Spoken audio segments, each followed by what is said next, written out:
vamos a comenzar con alguna cosa y bueno, si se suma gente, se suma gente. A ver por dónde comenzar, porque aparte hablar. Por el principio lo mejor. El tema es que con Benedetti hay muchos principios. ¿Por dónde? ¿Cuál es el principio ahí, no? Yo voy a ver si por lo menos la parte en que arranco ahora, voy a grabar algo para los que no vinieron. Así que cuiden el lenguaje porque no hay que apagar, Rafael, no tenemos que apagar el micrófono. Conviene, pero bueno, ustedes vean, ¿no? Cuando quieran intervenir, intervengan, ¿no? Como si fuera una clase, ¿no? Como si fuera el taller, ¿no? Se desapareció alguien, ¿no? Desapareció Liliana.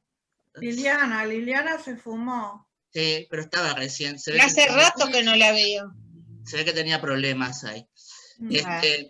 Bueno, a ver, sobre Benedetti evidentemente se habla mucho y se ha hablado mucho en este año por los 100 años, ¿no?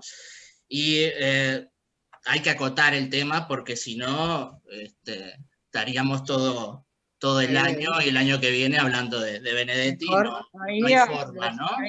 Entonces, hay que acotarlo. Ahí vuelve Liliana, así que la autorizo. Y bueno, yo lo acoté, vieron por ahí en el título, a bueno, la poesía de lo cotidiano en la poesía, en realidad, porque fue uno de los puntapiés iniciales con los que Benedetti se dio a conocer, ¿no?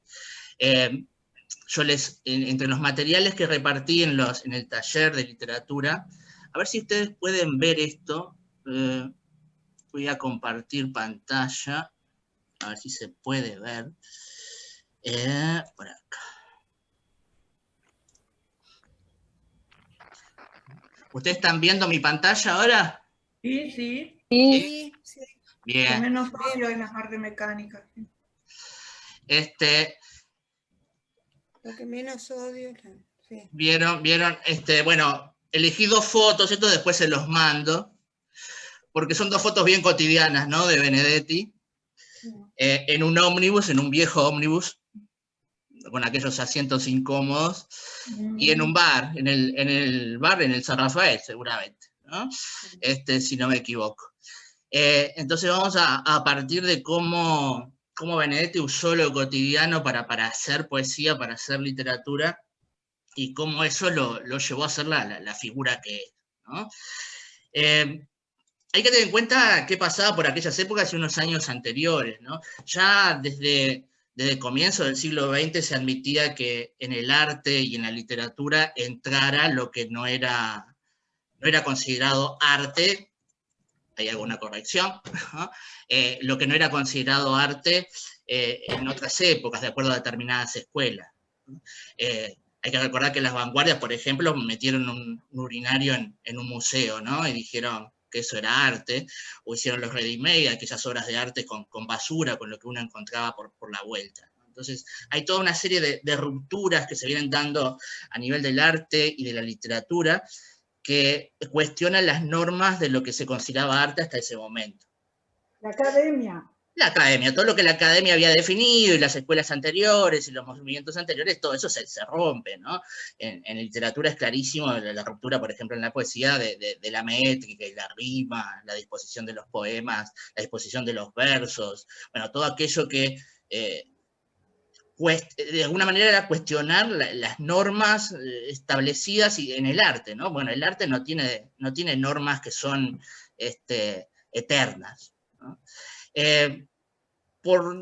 También por el comienzo del siglo XX, un poco ya posterior, entrando al siglo XX, en Argentina hay un poeta que seguramente alguna vez escucharon, sobre todo ese poema famoso que tiene de 70 balcones y ninguna flor, capaz que alguna vez lo escucharon por ahí, Baldomero Fernández Moreno. Se le atribuye a él una poética del sencillismo, y dice Benedetti, en alguna entrevista lo he escuchado, que estando en Buenos Aires, estando en una plaza, leyendo algunos poemas justamente de este autor, dijo, bueno, lo mío va por acá. Lo mío, mi poética, tiene que ir por este lado. Nada menos que Borges, ustedes ven lo que dice acá, Borges escribe ahí un prólogo y una nota sobre la poesía de Fernández Moreno, y dice esto, ¿no? En el libro de Fernández Moreno, él le dedica los poemas a Rubén Darío, que si uno piensa en Rubén Darío, no tiene nada de sencillo, ¿no? No tiene nada de coloquial, ¿no? De uso cotidiano, ¿no? La poesía modernista está llena de mitología, de rebusques, de palabras complicadas, del latín, de arcaísmo, de metáforas herméticas, bueno, nada que ver con el sencillismo. ¿Me decías? Herrera y Reisig. Herrera y Reisig acá, ¿no? Por supuesto. Y dice, es raro, ¿no? que Fernández Moreno, que va por esta poética del sencillismo, le dedique su poemario a Rubén Darío. Y dice Borges, en esa nota, había otra cosa en las páginas, otra cosa más verdadera que un manifiesto y más memorable que un istmo. Esa otra cosa era la voz de Fernández Moreno. Después de saludar a Rubén Darío en su dialecto de astros y rosas, había ejecutado un acto que siempre es asombroso y que en 1915 era insólito. Recuerdo que Darío murió en el 16, así que todavía estaba vivo. Un acto revolucionario. Lo diré sin más dilaciones. Fernández Moreno había mirado a su alrededor. Eso que parece algo tan sencillo, justamente, es lo que ve Borges en la poesía de este señor, de Fernández Moreno, de que ya no está mirando hacia Apolo, hacia Dafne, ni hacia Oriente, no está fugando con la poesía, está hablando de los balcones de Buenos Aires, ¿no? Está hablando de lo que tiene ahí. Entonces, algo que parece tan elemental, en realidad lo que hizo fue mirar a su costado, ¿no?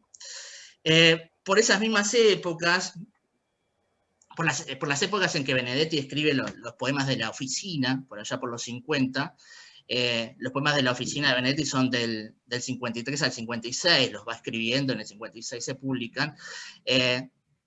Por aquellas épocas, en el 54, creo, aparecen los poemas y antipoemas de Nicanor Parra, el chileno, el hermano de Violeta, que era profesor de física y de matemática y a la vez poeta y artista, ¿no? Esa mezcla impresionante de cosas.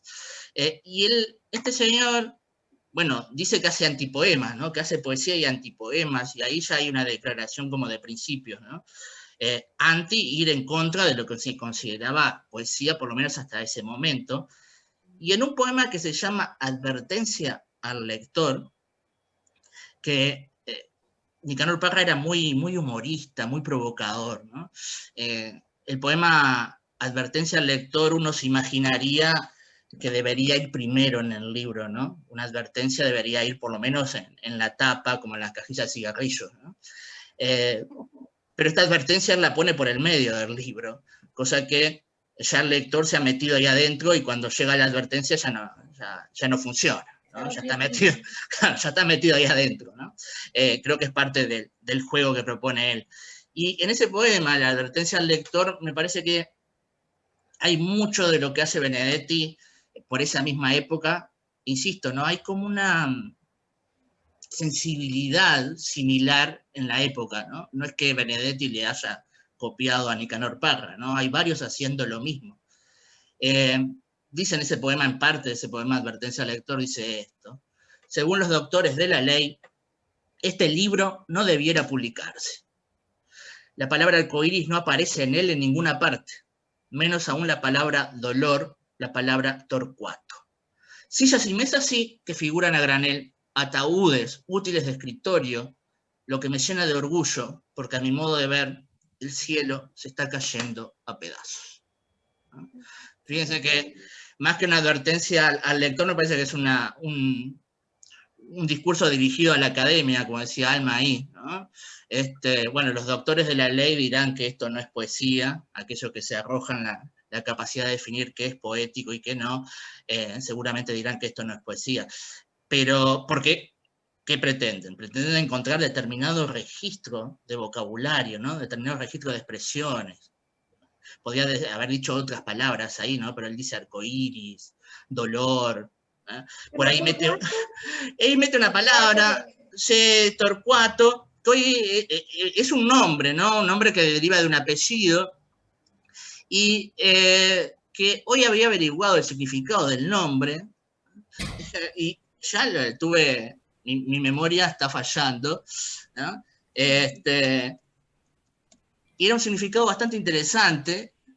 Viene acá está, ¿no? Es un apellido que se transformó en nombre y significa adornado con un torque provisto de un collar. ¿No? Y me parece que tiene mucho que ver con esto. Bueno, es una poesía sin adorno, ¿no? No me parece casual el nombre que elige. Y fíjense en lo que hay, ¿no? Cosas cotidianas. Lo que sí va a encontrar a granel, en abundancia el lector en sus poemas, son sillas, ahí va, mesas, útiles de escritorio, de oficina, ¿no? Ataúdes. Ataúdes sí pega como fuerte ese objeto, ¿no? Quizás porque la poesía capaz que no se puede apartar de la muerte, pienso yo, por decir algo, ¿no? Y se llena de orgullo de que va por otro lado, ¿no? Que no va por el lado de lo que la academia dice, porque es una época distinta, ¿no? Es una época que exige otro tipo de poesía. Recordemos que esto, insisto, ¿no? Los poemas de la oficina son del 54, hace 9 años que habían caído 2 bombas atómicas y había terminado la Segunda Guerra Mundial, ¿no? Y por ahí en Corea ya hay conflictos también. Entonces, es otra época y es otra la poesía que se exige, ¿no? Hay alguien ahí, le di para entrar. Entonces, por ahí se dice, incluso Benedetti habla de su poesía como una poesía conversacional, ¿no? Y hay varios poetas que entrarían dentro de la poesía conversacional. Nicanor Parra, por ejemplo. Algunos hablan de poesía coloquial o comunicacional, y hay similitudes en los conceptos y algunos matices.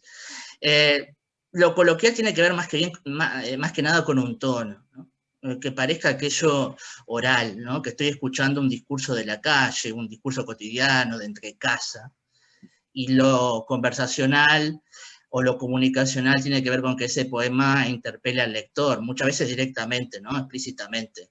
Tú, hablándole, ¿no? Tú, usted, tal cosa, vos, hace tal otra, ¿no? Dirigiéndose directamente al lector. Benedetti dice por ahí en algún lado que le gusta decir poetas comunicantes, y que eso significa poner el énfasis en la comunicación, ¿no? En incluir al lector en el buceo, en la osadía que tiene el escritor para comunicar, pero no solo comunicarse con el lector, sino comunicarle cosas, ¿no? Comunicarlo con otras épocas, con otros conceptos, con actitudes, con generaciones. Entonces, no es una comunicación solo centrada en el presente, en el ahora, sino que el escritor busca una comunicación mucho más profunda y que conecta un montón de cosas que están en el acervo cultural también, ¿no? Es claro que en otro tono, ¿no? Porque, bueno, la poesía de Rubén Darío también te acerca a una comunicación que viene de otra generación, pero capaz que no le entiendo que me está comunicando eso, ¿no? La idea es que la comunicación se dé en ese tono coloquial, ¿no? Que el lector entienda en última instancia.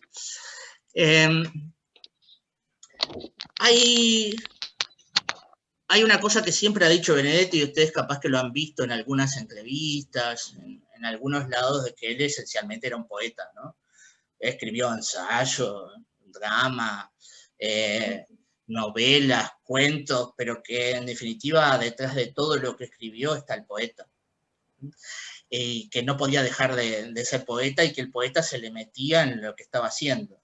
Si estaba haciendo cuentos, si estaba haciendo novela, el poeta metía ahí se metía como un intruso y determinaba algunos rasgos de la escritura de lo que estaba haciendo.